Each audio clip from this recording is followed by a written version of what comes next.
corner of Martin Luther King Drive, right here, Vern. 47th Martin Luther King Drive. The year's 1985, Vern Jarrett. What's your first thought?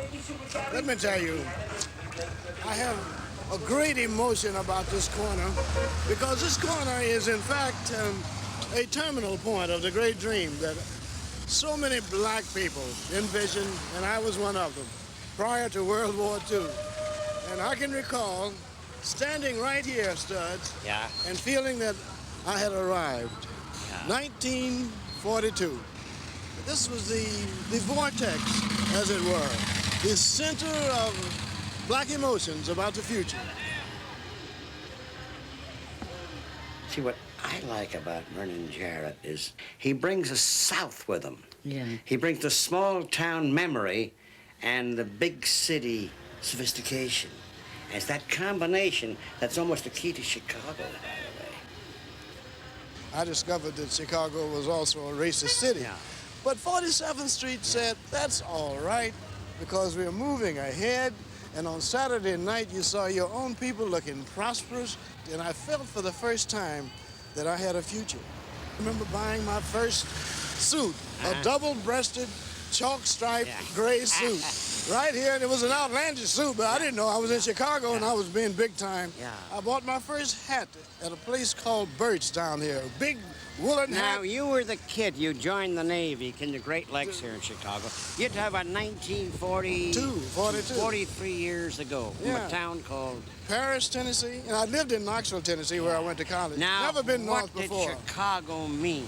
Well, this is important. The meaning of Chicago to black people. Chicago meant that regardless of how badly you may have been treated in the South, the violence, the fact that your parents couldn't vote, and you had to witness all of this humiliation, that was always Chicago, where you were equal, where you were free.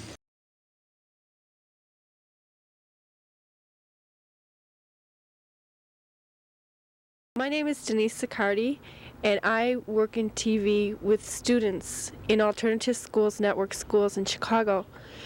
I work with the kids and we do tapes about what's happening to them in their lives.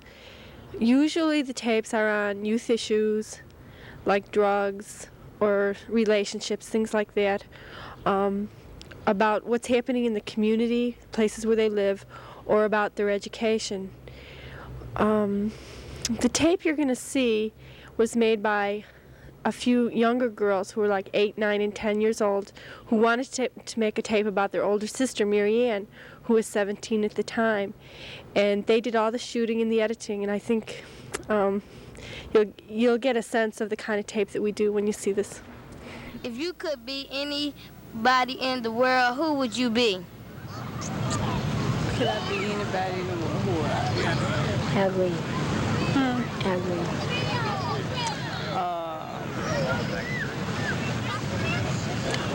Myself. Thank you.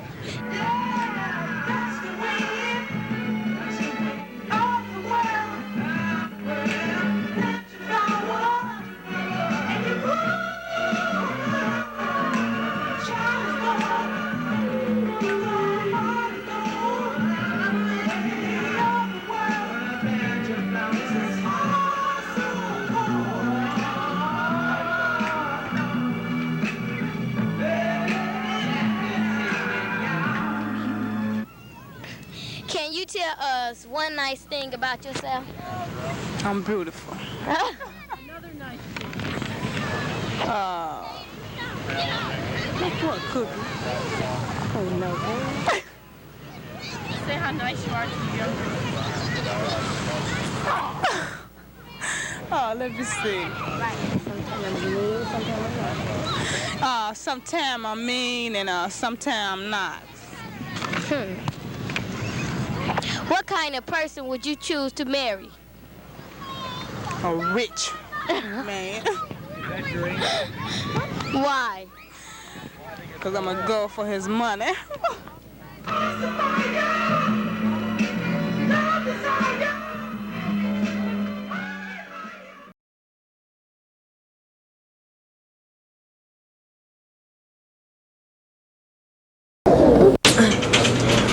Hi, we're talking to, what's your name? Giants. And what's your name? Kim.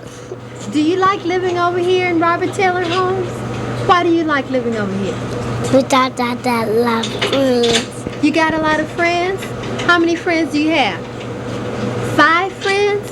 What do you do with your friends? Play. And what else? And play football. You play football? What else? Talk. You talk?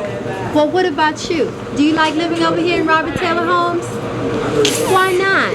The boys beat me up. The boys beat you up? Why do the boys beat you up? My mom said I can't play with me. Then my mom said I can play with no boys. Then my mom said fight them back if they mess with you. So you don't like Robert Taylor Homes because the boys beat you up, huh? Yeah, because they're so big and they want to beat me up. They so big they want to beat you up? For nothing. They beat you up for nothing? Do you like your school? What school do you go to? You don't go to school. Yes, I did. Nursery too. You go to nursery school? He used to. What school do you go to? Fair. Farron? Tell me about your school. So nasty and dirty. All over mouses. It's nasty and dirty. It has a lot of mice? Mouse. What the mouse be doing? We They don't- bother you? They don't bother me because they don't be in my class. The mice don't be in your class? They be in the lunchroom. Well, why are the mice in the lunchroom? Do they eat the food there? Yeah. What about you? You like mice? You do? I eat them. You eat mice? I don't think you eat mice. Your mother don't feed you mice. Are you afraid of mice? Yeah. Well, what does your teacher do with the mice in the school? My teacher don't mess with mice. You don't? Okay, thank you.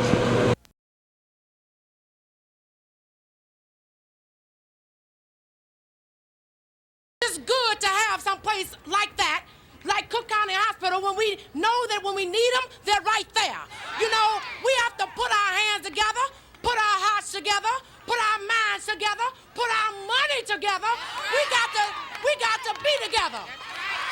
In times like these, we need to stay together. And I know we've come a long way as a people, but you know, we got a long way to go. And the only way we're gonna get there. I mean, a lot of you all may not seem to see it this way, but I know the Lord has brought us a long way. The Lord has brought us a long way.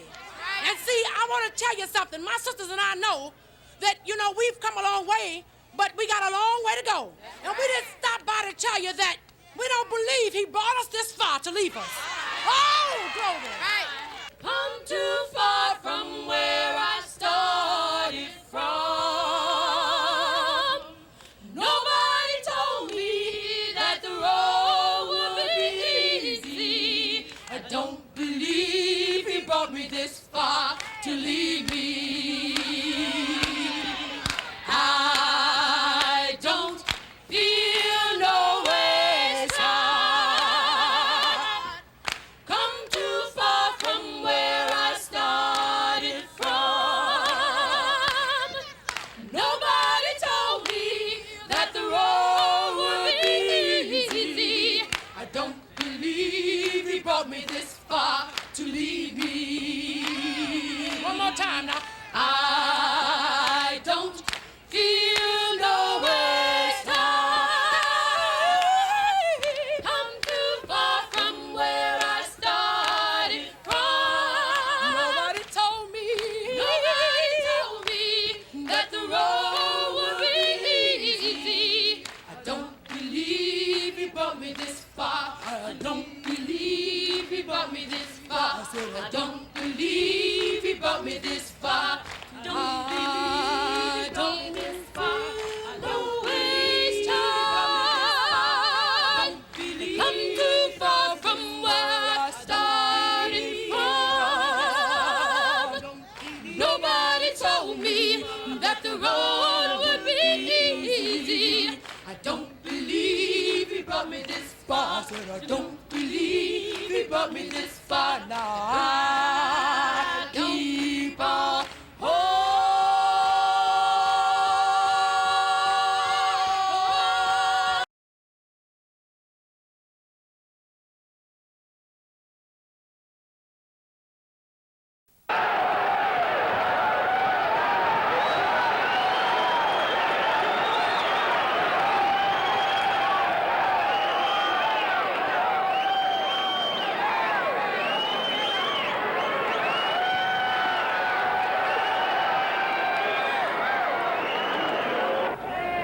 stick around so you can see what's gonna happen. What's gonna happen? I'm gonna shock this stadium, you know? How? With a right and a left and another right and a beautiful left hook. And down. To the body. And down he goes. And down he is. I'm a winner.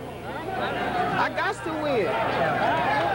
We'll be watching it. Let the champ. Who's the champ? I am the champ. What's your name? James Blevins. You see him? From Woodlands Boys Club. Yeah? Kid Carson is my trainer. Uh-huh. Very good trainer, too. Would you fight tonight? Yeah, I fought tonight.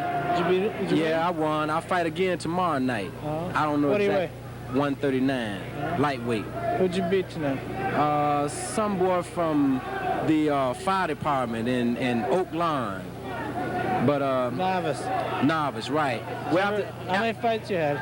Well, that was my third fight. I always wanted to be a fighter, you know, because like I used to look at what they call so-called professionals on television, and they seemed rather sloppy. And I used to always tell my mother that, hey, I could beat that guy, you know. So finally I got an opportunity, you know, to take up the sports, and I enjoy it. And I plan to continue and hopefully turn professional. How long you been fighting? About 3 months. Next world champion. Oh, come on. That's right. Next world champion. He's just a baby. Been fighting for 3 months. That's all. But he's next champion of the world. In a few years from today. Thinking that way anyway, you know. You got to think positive if you want to get ahead in life, you know. Right.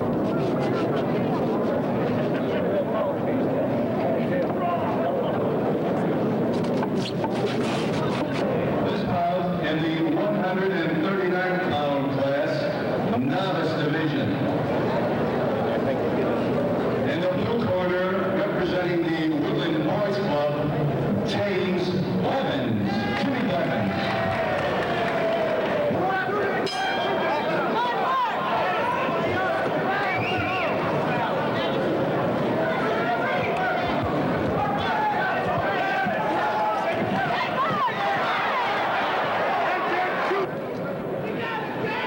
The South Section novice 139-pound champion, James Blevins.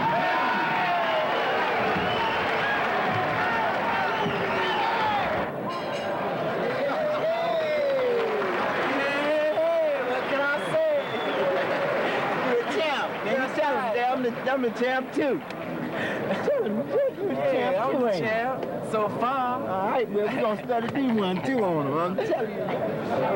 That's fine. One more. All right. Okay. Good. Thank you. Thank you. Thank you. All right. So let's see the payoff. All right. You want to check it out? It says Chicago Tribune, 1977, Golden Glove Novice, 139-pound South qualifier. Qualifying nothing, you're the champion. Right on, baby. Yeah. Ba, ba, ba, ba, ba, ba, ba.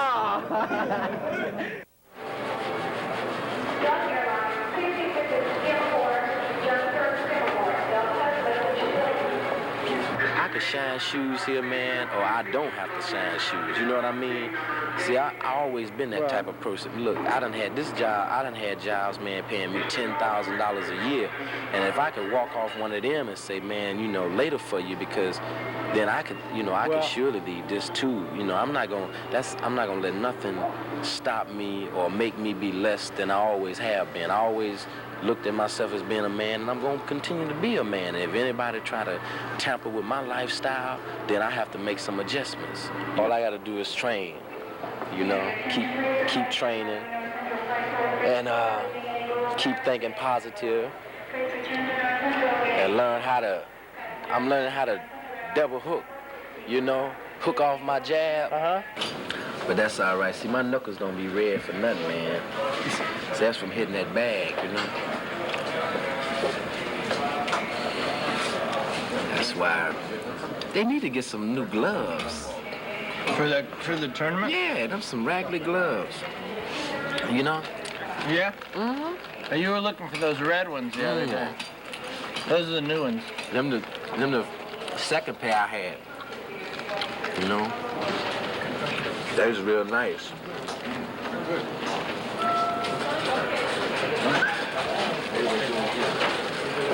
Man. Your boss wants you back, sir? You know, I'm a celebrity now, and I ain't worried about my boss. Well, that's when you get in trouble, man. You know, yeah. You aren't a celebrity because you still gotta make your buck. I'm gonna make it. What do you want? I'm gonna make it, man. I'm just shooting the breeze with you guys, you know what I mean? But sometimes you have to do that to keep from getting upset.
He was aggressive, and I just didn't have the boxing to kind of slow down that aggressiveness, you know what I mean? So like, it's my fault really, because, you know, I didn't get to the gym, you know, because I had to either, I could have choice, go to gym and work out, you know what I mean, or lose my job, you know what I mean? So like I said, I got to try to find a job that gives me more flexibility where I can get to the gym. But like I went into boxing because, you know, I've been living in the ghetto, man, and I figured like guys like Sugar Ray Leonard and all those other guys that went in the Olympics, you know, they got a break, man, you know. So I figured like this is something that if I develop the talent, maybe I can get a break too, where I can kind of get a hold to a lump sum of money, you know, where I maybe can invest in something. See, this, you know, I'm not just, like I say, the medal that I won, you know, it means something to me, but it don't mean as much to me as maybe getting a crack at the lightweight title of the world.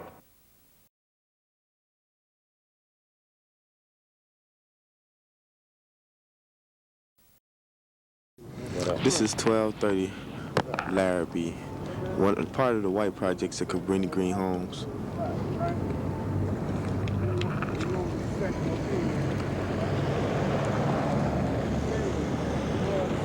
Very nice neighborhood, but the main thing of this neighborhood is success. These are some of the improvements housing have made to ensure security on your mail, you know. It would be kind of hard to break into these, and also there's a sensor right here, up here, B. There's also a sensor and an alarm, so now shoot to her. Say, little woman, don't try to steal nobody else's mail, okay? They say this is what's happening, but it's bad. It's real bad. You see some of everybody right here in the heart of Cabrini. This is where it's at. You can find some of everything and some of everybody. Everything is always going on here in Cabrini. Everything. What you do besides making money? What else? What do you look forward to in life? Me? Yeah. Racing cars. Racing cars? You like racing cars? Yeah. You plan on driving one in the future? Mm-hmm. My own. What do it mean to me? Oh, that means money. You know, getting out of here. I hear you. You know? Oh, this is a nice place, but it's not. Stay there, man. For me. I gotta get away from this place here. Where you want to bring the microphone? Where I want to go to a quiet place. A place that, you know, I can get away from some of the things that be happening. I've been living here all my life, you know. I've been other places, but it seems like the place I'm ending up at right now, you know. Can you, how do you feel about it though? Is it hard to deal with, or you know how to handle yourself, or what? I think that I know how to handle myself. It's just that, you know, you just live with each day. You know, you can't really say what you're gonna do tomorrow because you never know if you'll be living tomorrow, something like that. But so you try to get out of every day as much as you can. You know, I'm still in school. I plan on going to college. You know, take up business management, try to play a little football too. If I make it, you know, I still remember this place because this is where my childhood was. Everything, life, you know. Life? Yeah. What kind of life? Just trying to work it out the best way we can. Work it out the best way you can? Yeah, because a lot of people, they come over here, they don't want to work it out because they think it's easier somewhere else, you know. What is working it out the best way you can? Living here.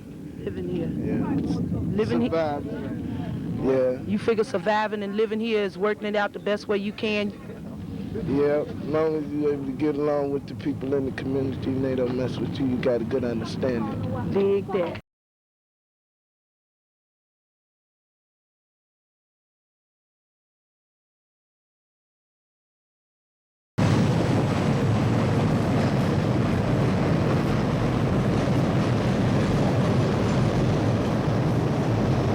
This is the greatest parking lot in town. I'm known from the Peking to the Hong Kong, to the West Coast, to the Paco. They call me Wheeling Loving Air. Good morning, gentlemen. The love is now opening up at 657. How y'all doing, gentlemen? Red, open the door and open for business. Keys gone in the door. People's walking down the sidewalk. The place is now opening up. Getting everything in order here now. Open up this lovely place. Everything gonna be all right in just a few minutes. I don't know what my light men did here. Yeah, the board is clean, so they must have collected all the money for the boss. Everybody was nice yesterday. They paid the bill. They did some business last night? Oh, yeah. We have business at night, daytime. We have business all the time in this place. This is a business corner. Because they got the love on this corner. What's that, Al? Huh? What's that? Love and Al, that's me. How you feel today? Oh, I feel fine. I just left the family. And they told me to come on down here and try to make some money another day for them, where they could live again. Told them I have to do it. 3 little girls and 1 little boy and 1 wife. She helpless because she... Well, I got a little boy, 3 and a half, gonna be 4 in about a couple of months. I got a little girl 2 years old, a little girl 5 years old, and a little girl 9 years old. She'll be 10 pretty soon. So I gotta see if this guy left this money right here. And I always count the boss money early in the morning. First customer. First customer. She's a monthly. We want to get her. She's been here with us for years. This is Annette. Annie, good morning to the gentleman, Annie. How long have you been parking with Al? About 30 years. Yeah? Annie's been here long before I Yes. You wouldn't admit that. I never would have guessed that. Yeah, about that long. You sure you did have I'm afraid. TV? She been here with us for a long time. Yeah. And she got a special space. I don't care who come in. Is he the same every day? Absolutely. He Yeah? certainly is. He's wonderful. He parks the car and I never have any trouble. Al is very accommodating. He's a good parking lot manager. Yeah. Now we got Mr. McCormick parking here this morning. He's been a customer for a long time. His grandfather was with us for a long time. Now he done took over. How long you be going? 20 minutes for the gentleman.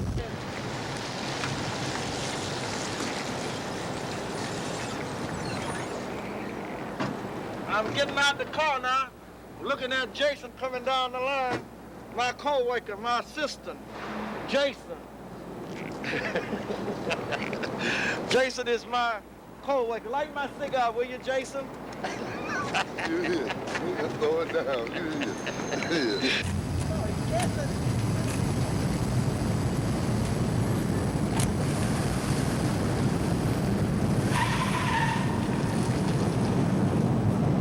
You can't park down. I can beat you. You can't park I down. park them as good as you. You wrecked everyone. They ain't had a wreck since you had one. You went to jail with them. You tore up one up here last month.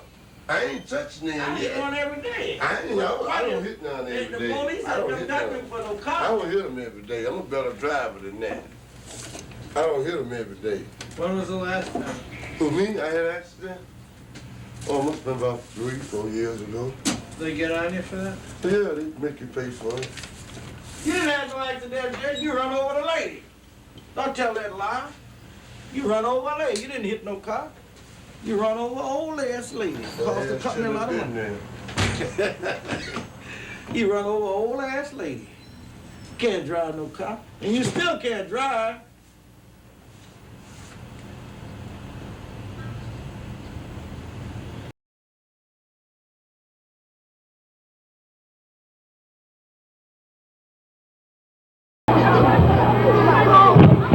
Next is you're the one that I want.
at 62nd Street. Thank you. These called specs. They're called specs? Yeah, specs. It's a Rudolph Valentino shoes. Rudolph Valentino marathon runner here. Right. And a dude cowboy besides. Right. I go to Jackson State University. How many miles are you going to make it? Well, I'm going to be number one. I'm going to be great. I'm going to win. I'm going to be in the top 10. That's realistic.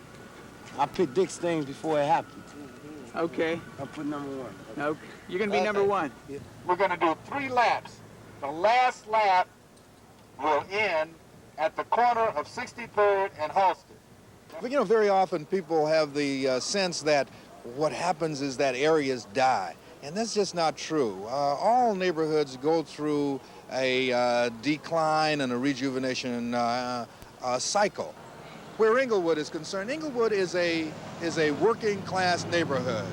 Its income will stand up against the income of almost any other black neighborhood in the city of Chicago. Get on your mark. Get set. Jump the gun, Jess. Go! Come on, Rocky!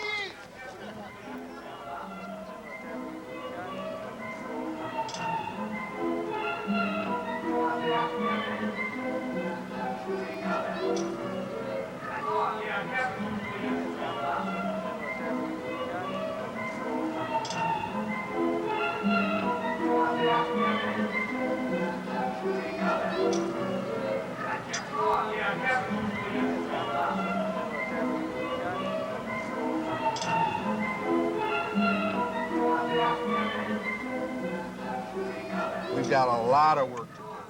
But I guess what I'm trying to point out is that not only are the structures here, but so are the people. The energy, the morale, the enthusiasm are also as much in evidence here as a new house such as that one. And that's what we have to build on. And we have it here.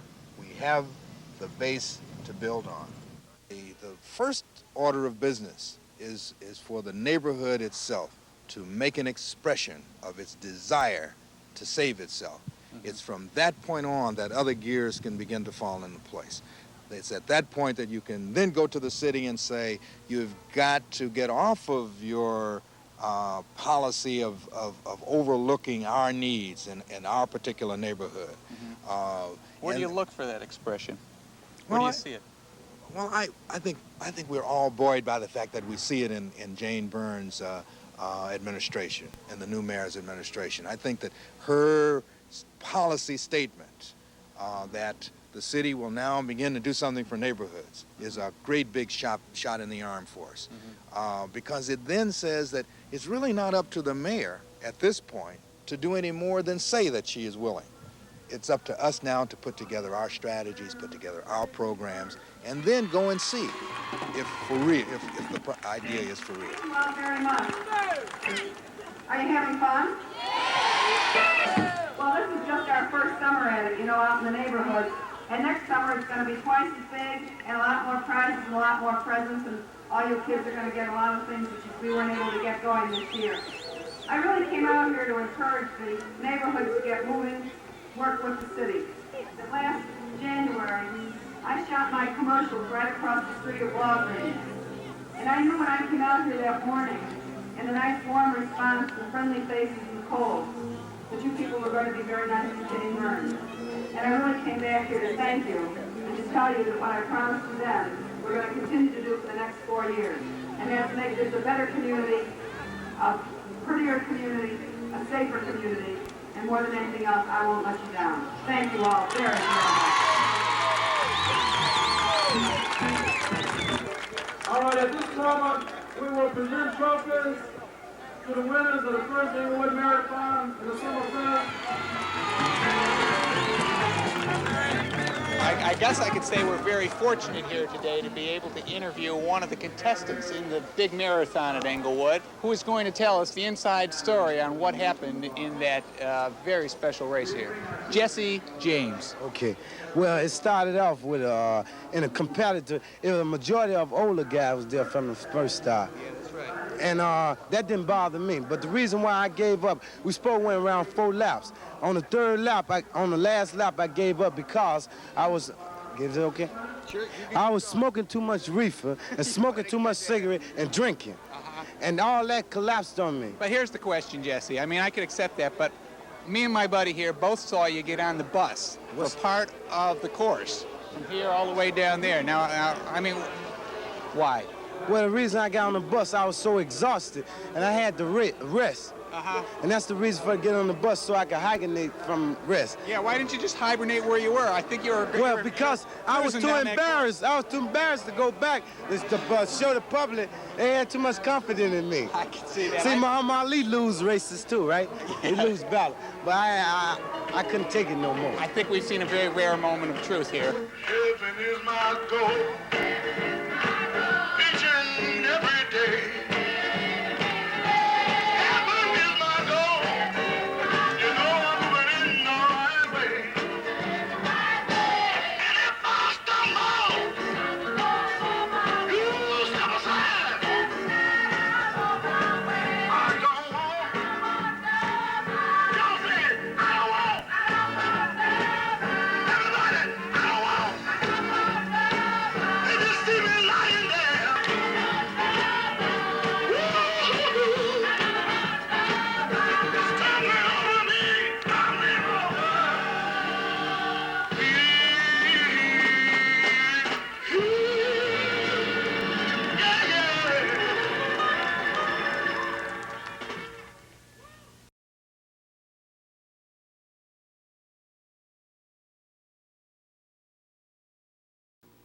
I think your mayor is a wonderful fellow, but I depart radically from him when he says that he would hope that I would have all the good qualities of past mayors. There are no good qualities of past mayors to be had.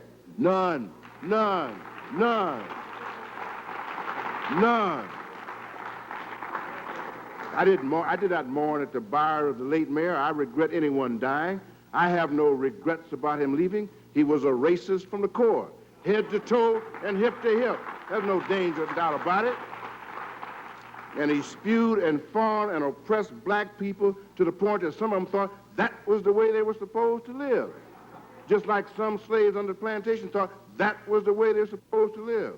I give no hosannas to a racist, nor do I appreciate or respect his son. If his name were anything other than Daley, his campaign would be a joke. He has nothing to offer anybody but a bent-up tin-can smile, no background, and he runs on the legacy of his name, an insult to common sense and decency. Everything I've ever got in the world, I worked for it. Nobody gave me anything.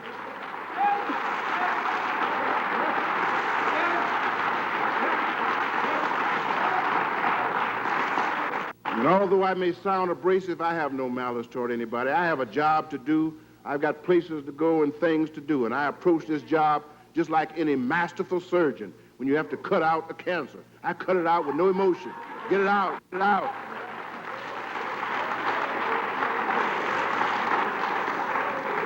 This dominant culture may have messed up my pocket, but they haven't messed up my head one bit.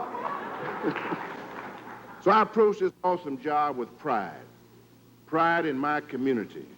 Pride in the ability of my community to rouse up as though they had been a sleeping giant and to recognize that there is a responsibility that they have that they cannot shirk.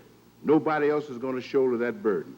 I believe in the powers of redemption, and I simply cannot believe in the God I worship that he would permit us to sit on this earth for 400 years, or rather in this country for 400 years, and suffer the indignities which we have suffered, piled time after time, high after high, and so heavy it has almost broken the backs of one of the most powerful people in this world. I can't believe there is no redemption. But that redemption is not going to come out in hatred. It's going to come out in positive attitudes toward our fellow man. I represent and you represent the fruit of the loom, the best this world has to offer. We've been through the crucible. We've been through the crucible. And we have come out with strong and powerful tensile strength. We are a high and good and moral people. We have no explanations to give to anybody. We don't have to explain our existence. We don't have to explain the thing that we want to, a part of the political power of this country, not to suppress anybody, but to add our good. We've come into the 1980s with an understanding that we have not just a right, but a responsibility to give the best that we have to a society. We want to give it. And we're going to give it if we have to beat them across the head and knock them down and make them take it. We're going to give it to them.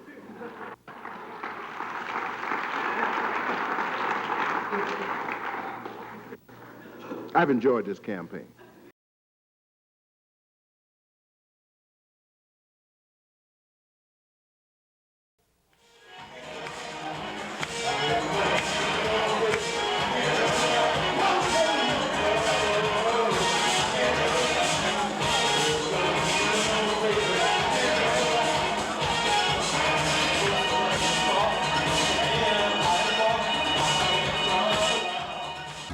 I think tonight could actually represent Chicago realizing the phenomenon that is truly theirs and starting to do something for themselves about it. We've got out here a club which could stand up against any of the dance clubs in New York.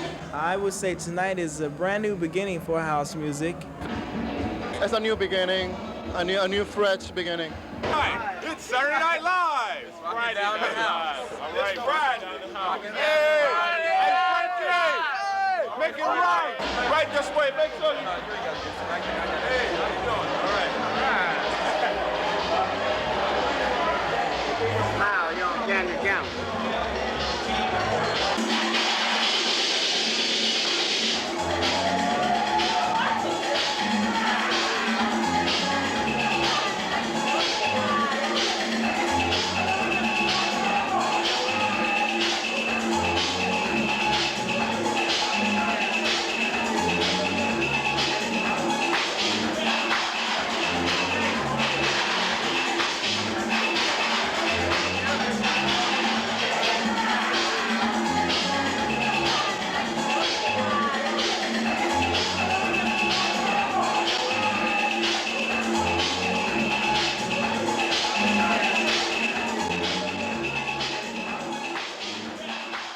It is disco music, so it's not really that much different. See, the thing about it is that in the middle, like in the middle 70s, and the early 80s, it was all disco music then. There's so much stuff that was produced, and really produced well and put out on the market, and the thing about it is that a lot of it got past the city, and the city on a whole, but as far as the warehouse was concerned, it was the only after-hours club here, and I was allowed to get away with anything I wanted to when it came to, putting music on for them, and people accepted that. It's originally was more like basement tapes type of a thing done on 4 tracks and put together real quickly, and it's evolved a lot more into more 24-track recordings, and I think it was an outlet, for musicians who had never had an outlet to put their stuff on the air. They can put it, now they're putting it in the clubs, and a lot of it hits the clubs before it hits the radio market. What is house music? House music is a style of music that was created at a disco called the Warehouse in the early 70s, mid to late 70s. And it's a style of music that Frankie Knuckles created. House music to me represents yet another form of black music which is broken from the street into people's homes. House music is intrinsically a Chicago phenomenon. You can hear it. All this music they're playing tonight has come out of Chicago. I would say house music is refined disco. It's refined discos, and it's, I would say, the beginning of the 90s with the new sound of disco. From the old sound, which is very much, would you say, orchestrated, but with the new sound, which is basically, you would say, one-man operation. I think that's what house music really is. What a great groove, though.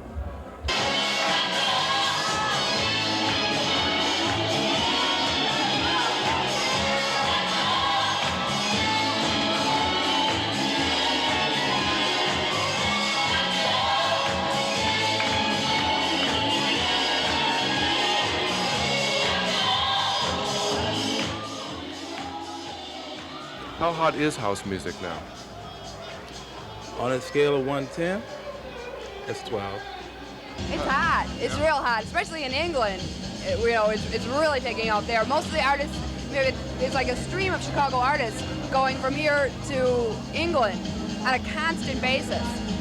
And it's coming back a little bit. It's more in the black market here, where in England and even a little bit in New York, it's, you know, covers all races. Hopefully here in Chicago it's going to open up a little bit too. It's that good and it's that exciting, and that to me represents house music. It's excitement. You know, house music is a new trend in Chicago. It, you know, sort of reminds me of the Motown era. You know, a small record label, you know, a small sound coming from one particular place and evolving into, you know, into the United States. It's in the roots of soul music, it's in the roots of Chicago. Chicago has picked up the baton, I suppose, to coin a phrase, and it's really up to the artist to develop out of the excitement which has been titled house in inverted commas, to develop their songs and to adapt them to the demands in the marketplace, which at the end of the day, let's be honest, are truly commercial.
Records convey a strong message. It's about, of course, street, all about what's happening in the street. It's just as rap music only has its own style. And with a lot of our songs, we try to, you know, give positive images, positive views on life in general. Or a situation that might have come up that maybe everybody can relate to. Like he wrote a song called Shadows of Your Love, which was about someone leaving the relationship I was in. I'm in the shadow of